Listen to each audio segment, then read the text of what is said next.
I'll do it again. It doesn't matter. Guys, welcome back to the channel. Welcome back to Cryptocurrency Theory, where a community member had reached out, and we'll just keep making these videos until, like I said, till the end of our days, right? And that could be tomorrow, or that could be 100 years from now, depending on how modern science unfolds. But probably not 100 years from now, probably more like 40, maybe 50, hopefully 50, maybe 60, maybe. Hey, welcome to Cryptocurrency Theory. Welcome, the coins went to zero. So welcome back, guys. Community member did reach out. I don't know if they're a community member actually, but they left a comment, and they were talking about that a true libertarian would hold BTC solely, that I need to go dive into why Bitcoin BTC is superior, and that why basically, why am I dabbling in these coins, or something along those lines, guys. Now, I would argue, we'll throw a couple arguments out there, right? The fees might be too high. We've heard that from the Bitcoin Cash and Bitcoin SV community. But, the Bitcoin Cash fees went up to, a little higher, 2 months ago. They got a little higher than they usually are. BSV fees are super low. So the fee thing, guys, is not really the argument, right? Because we all just want the coins to go up so we can sell the coins at a premium, and then hopefully, time the market and buy it back at a lower price. So let's tear apart that, okay? Let's tear apart that. So my last bull run in 2021, because I feel like this hasn't really been a bull run, really, for the altcoins, at least. So back 4 years ago, back in 1966, pick up sticks, as Waterboy once said, but my portfolio did a 20x. It did a 21x, right? It did it on Grayscale, or no, it did a 10x on Grayscale. My native crypto did from a top to bottom a 20x, a little over 20x, about 21x, 8,000 to 170. Do the math on it, it's pretty close, but approximately. So my portfolio did outperform Bitcoin both bull runs, even back when I got into Monaco token and I got into Verge crypto and some of these other ones, White coin, and some of these coins aren't even around anymore.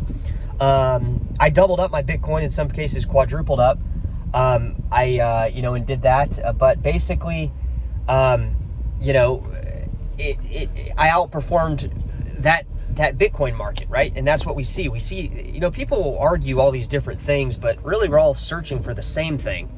It's just how much risk are you willing to put out on the table? But I would say from a libertarian standpoint, me being a libertarian, as much as I hope that in truth, show you guys on here that I am, I would say that particular part of the statement that this person said was inaccurate, because the libertarian values that made Bitcoin popular to begin with, I don't think are currently the same libertarian values for the people that are coming in and that currently hold that kind of thing. I mean, I just don't, guys. I mean, I think that argument is very cut and dry, because there's not really an argument there. A lot of the early Bitcoin libertarian people have gone on to create their own ecosystems, like Cardano and the Bitcoin Cash crew, and BSV and Dash and some of these Litecoin arguably.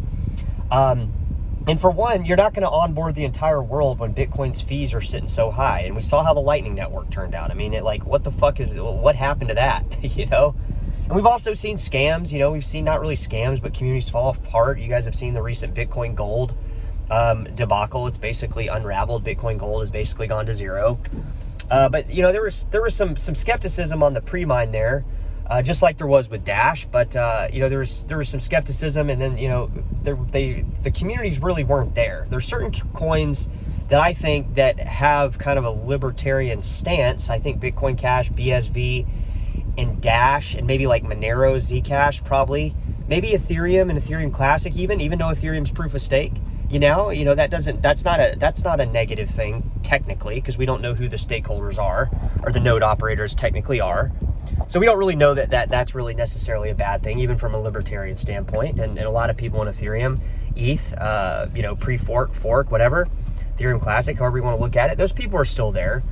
And I don't think that those people would say that like Bitcoin is like the libertarian coin that everybody is like solely holding. That doesn't make any sense, right? Because there's no way to onboard the entire world for people that really need to use this stuff, really, with those fees on Bitcoin currently where they're at. And like I said, the Lightning Network was just smoke and mirrors, guys, the whole time. That was just an illusion of the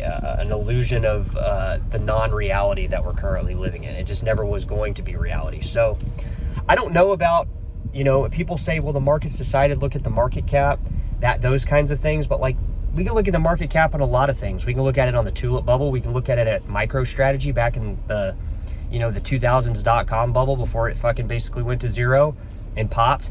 We can look at a lot of these things. So I'm not against Bitcoin or BTC. I mean, that's what got me involved in this stuff in the beginning, but I don't think it really is the libertarian pro-choice coin per se. Drop it in the comments, guys, and let me know.